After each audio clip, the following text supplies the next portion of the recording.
Hello YouTube, welcome to my first YouTube video.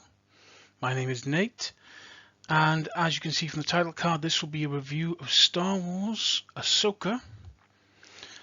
I hope you enjoy. These are the rules. Everything is subdivided into sections. Each section is worth a maximum value of 5 stars. And at the end I will then give you my final review and the star rating I give the show. Costume design. Star Wars has some of the best costume design out of most film franchises, not to mention science fiction franchises. Their armor is iconic, both Vader and the regular stormtroopers, the clone troopers armor. The costume design in Star Wars is next level. It makes you feel like you were in another universe or you were watching another universe. Ahsoka feels bland when comparing the costume design to, say, Episode 1 of Phantom Menace all the way through to Return of the Jedi. When you compare any of those films, costume design to Ahsoka, there is something fundamentally missing. Nothing feels lived in. There's no blemishes on the costume.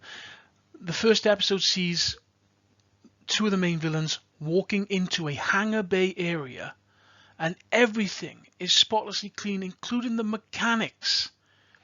And there's one thing you know about mechanics. All of their overalls are usually stained in some way or other. And Ahsoka herself, her costume is very reminiscent of her Rebels appearance. Nothing really changed there. Similar to Sabine, hairstyle changed a bit, but overall, not very great, nothing standing out, no unique silhouettes. Probably the best costume in the show was Balian, and his is very plain, but also very reminiscent of a knight's suit of armor, something very European and something very medieval about his suit, more so than the more Eastern inspired Jedi robes we'd see normally. But I can't give something a high score if it's just one good character, so Ahsoka's costume design sadly just gets 3 stars from me. Sound design. Star Wars sound design has always been very, very unique and different for most science fiction franchises. If you look at something like Star Trek, we spend most of our time there either in the main bridge or in the engineering. Each one of those sections have their own individual sounds. All the buttons make a sound, everything. Whereas when you're in Star Wars, everything has a more of a push, click, then noise sort of feel, if you get my meaning. And for Ahsoka, the sound design didn't have that John Williams magic that the other Star Wars films really has. There's a emptiness to it, an artificial brokenness to the sound that just didn't feel like a Star Wars anything. So, and it's really not fair to degrade this in comparison to a legend like John Williams, but I can only give Ahsoka's sound design 3 stars. It's missing something, and I hope that they find it in the next series, but for this series, very disappointing. Choreography. Ooh, now we come to perhaps the worst part of Ahsoka. The fight choreography for Ahsoka was laughably poor. Now I know Hollywood has some of the best fight choreographers on the planet, and with a company like Disney, you could have brought in Hong Kong fight choreographers. You could have brought in Jackie Chan, who could have done something truly unique and amazing while keeping the Star Wars flavor. Here, it's slow, it's ponderous. Every strike takes an age to launch, and then every defensive block is slow. I'm pretty sure they did everything at 1/3 speed, the actors, and then sped it up in post. It doesn't feel natural. But saying that, there are two bright spots. We see Anakin Skywalker come back, and we see him moving with a fluidity and a grace of a ballerina. It is wonderful seeing Anakin Skywalker in live action again move like only Anakin Skywalker can. Hayden Christensen, mwah, chef's kiss, perfect. And the next bright spot would be the duel between Balian and Ahsoka. Is a very interesting clash of styles. We have Balian, who, if I'm feeling it right, is mainly focused on Form 1, the lightsaber combat form from when the Jedi were actually using swords, but that's old EU, obviously. And Ahsoka made the mistake of fighting him on his level, and you can see that if she's fighting him on his level, he's going to beat her every time. It was a beautiful story. It was told well, and then the after part of that with the map ball, very, very good. But the rest of the series, it was so bad, and I feel like this is on purpose because there are people who specialize in this type of choreography, and it feels like they didn't call any of them. I can only give Ahsoka's choreography 2 stars. I just so disappointed. Character arcs. Well, just when you think you've scraped the bottom of the barrel, someone gets a shovel and digs to China.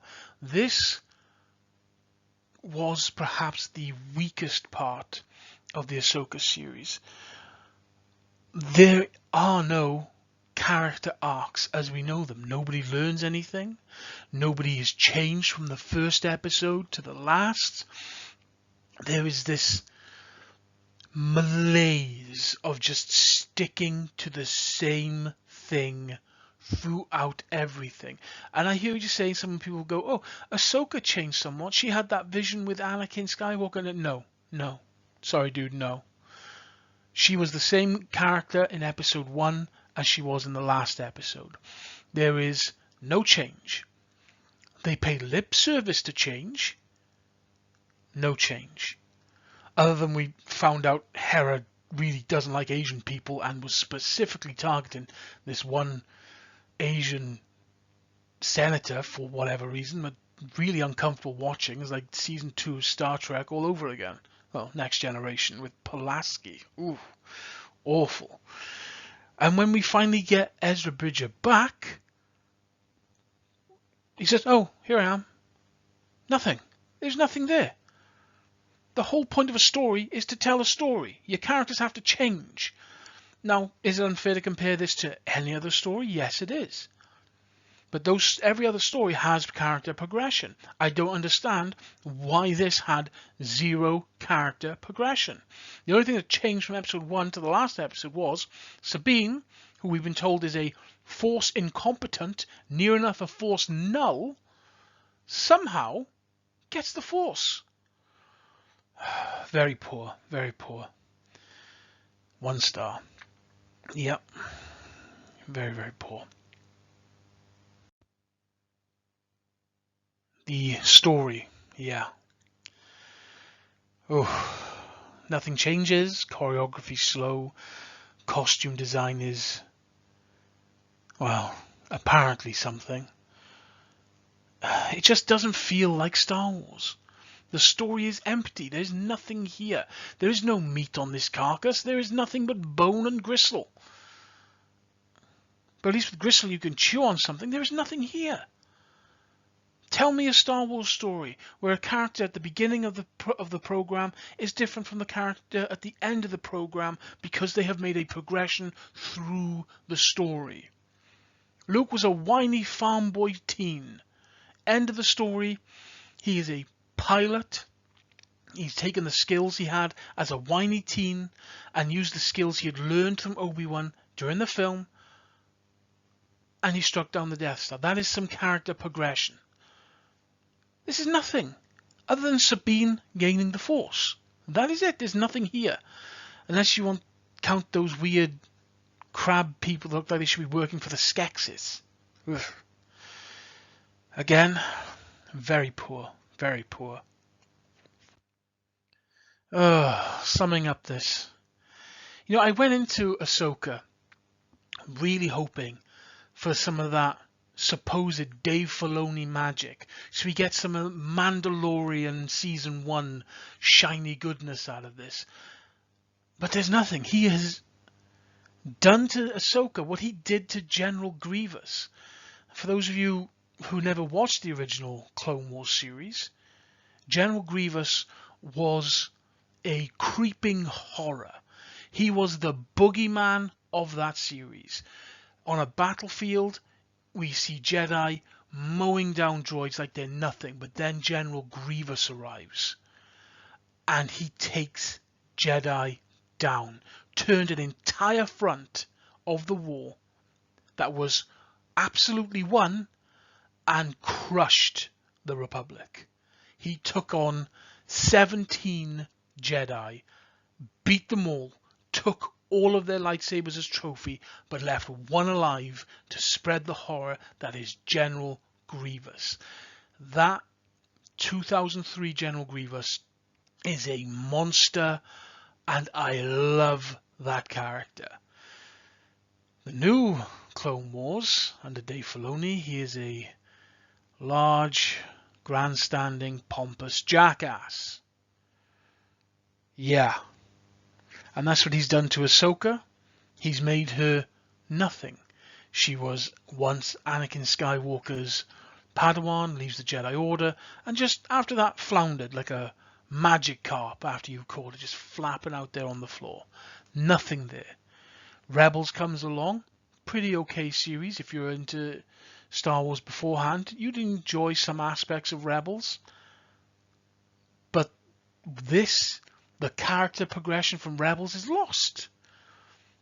It's done damage to his original characters. I don't understand why he would vandalize his own characters, smash them into pieces, and just fit them in this toilet that is Ahsoka. There's very few redeeming qualities here.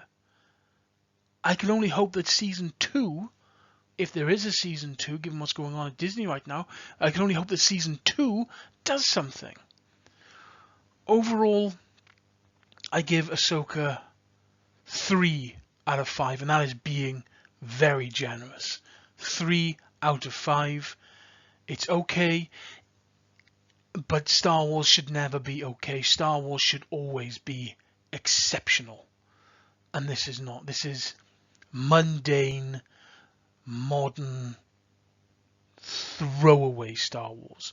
This isn't Star Wars that, oh, I've struck gold and I'm showing it to my friends. Oh, it's Star Wars, it's beautiful. No, this is Iron Pie-Crete. This is fake gold. This is poor.